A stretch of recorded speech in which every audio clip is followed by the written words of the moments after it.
You can now get a 30-day trial to experience The Athletic for free. Visit the link in the description below to try it now. Hello, welcome to Tifo IRL. I am JJ Bull and I am joined to talk about some sort of data thing with Mark Carey, who is trapped inside a Scattergram! Mark Carey is trapped inside the Scattergram. Mark Carey is trapped inside the Scattergram. Tom Morble is gone and now it's Mark Carey inside the Scattergram, which is this graph. Hello, Mark. Hey JJ, I'm still here. Yeah, how are you? I'm good. You seem to have changed your clothes since last time. I have, yeah. I thought it'd be nice to have a little change. That's good. I'm glad that Joe Devine's sitting next to me. He keeps hitting me in the leg.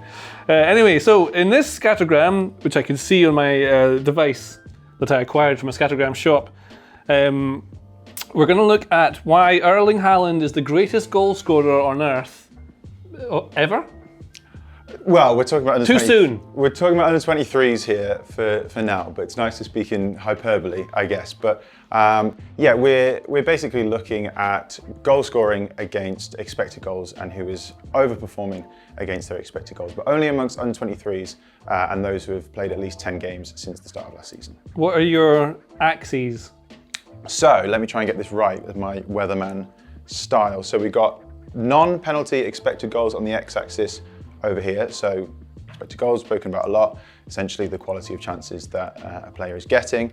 And on the y-axis, on this side, we've got how many goals they're actually scoring. Right. So if you can see a kind of a dotted line going all the way through there, that is essentially if you're basically hugging or on that dotted line, you're scoring at exactly the same rate as the chances that you're getting. So and if you're above that line, then you're outperforming. If you're below that line, you're underperforming. Right, that makes sense. So the obvious thing, I mean, Haaland is, that's good, isn't it? Haaland is all the way over here. So yeah, the higher you are above that line, the more you're outperforming it. And he's basically out there on his own. Out there on his own in terms of the chances that he's getting per 90, but also out there on his own in terms of how much he's overperforming against his expected goals. So he is the best player in the world ever, maybe. Yeah, that would imply that he's taken lots of shots, not just from like close range. I mean, you're going to get high expected goals from these sorts of areas here, and you normally convert those, right, when you're in like 6-yard kind of areas. But he can just thump it from 20, 25 and curl it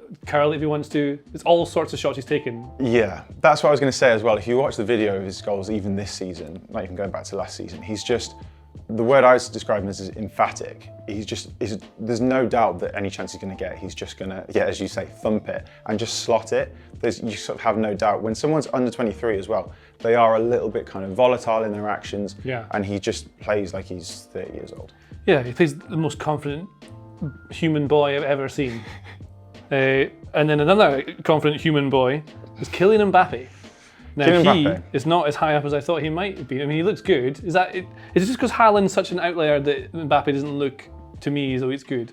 Yeah, I mean, he's still, if you look at just the x-axis, he's still second in terms of the expected goals. So he's still getting a really high volume of chances, but I think that's his skill set, is that his pace and his ability to sort of get in good positions is what is kind of his strength. But if you see, he's kind of right next to that line, right? So he's not actually overperforming. His sort of goal scoring ability isn't outrageously good. He's just getting a lot of chances and putting them away at a rate you'd expect as well. So it's more that he's getting into good positions and scoring them more so than actually just outperforming his goal. You sort of rely on data to show that, I mean, you just know he's brilliant because the number is consistently along that top line of strikers that age. Yeah, right? Exactly. Yeah, he's getting loads of chances and he's putting them away. Which means also that Victor Osimhen, who is a Nigerian striker at Napoli, who was signed like 68 million, something like that, from Lille he came from? Yeah, I think he's been at Napoli, it was the start of last season that he moved. And it was a good move for him. I think he was rumoured with some Premier League teams as well, but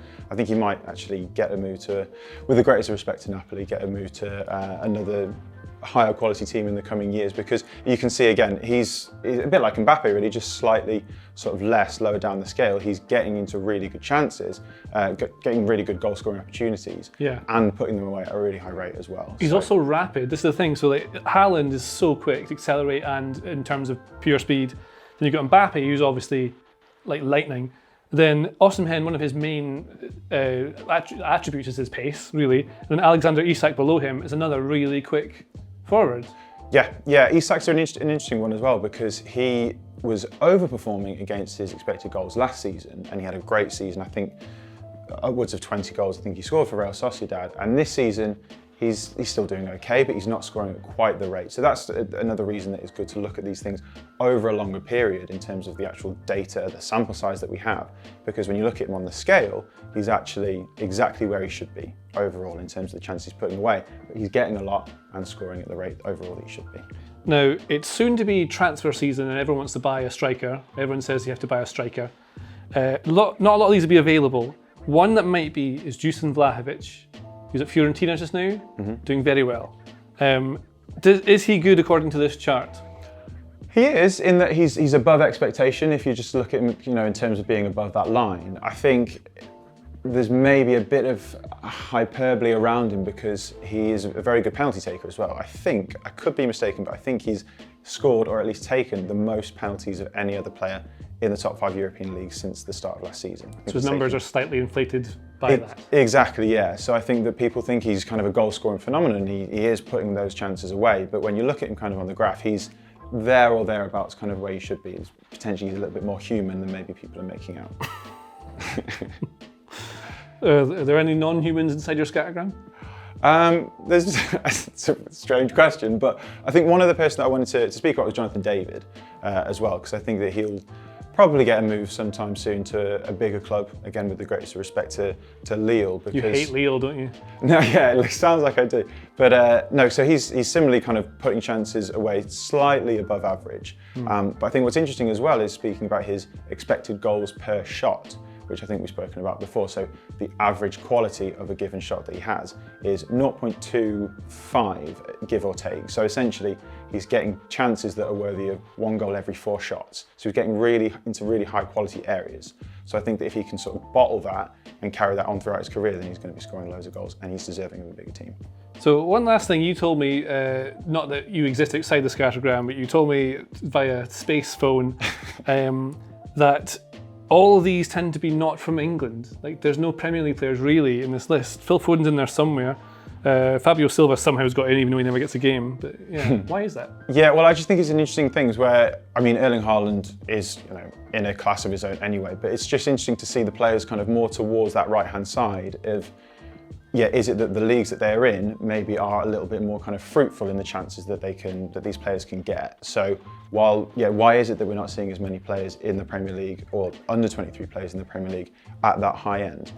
To the extent where if Vlahovic were to come to the Premier League, would his XG per 90 be worth a little bit less in the Premier League? So maybe give him a bit of a tax, just acknowledge that there might be a bit of an adjustment when you're in a harder league. It's going to be harder to get a shot away. The defences are stronger. Yeah, the defenders are specifically the defenders are better players, and teams tend to be maybe better coached or just have better individuals in them, so there are fewer chances. Exactly. And maybe you're judged quite harshly in the Premier League, I think, as well. With you have to get every single action right, whereas maybe in other leagues you're allowed to have a little bit of leeway and you get more freedom of choice with your action, right? Yeah, exactly. So it's acknowledging that within the scattergram, that what a player's kind of worth is or how good they are in terms of their expected goals. Here, there would be a sort of room for manoeuvre if they were to move leagues.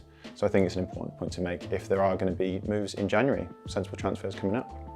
Well, I like it. I like transfers. I like Mark Carey being trapped in a dimension you cannot escape from. And I like you for watching. Joe Devine keeps touching me. Goodbye now. If you like this video, please consider subscribing to the channel.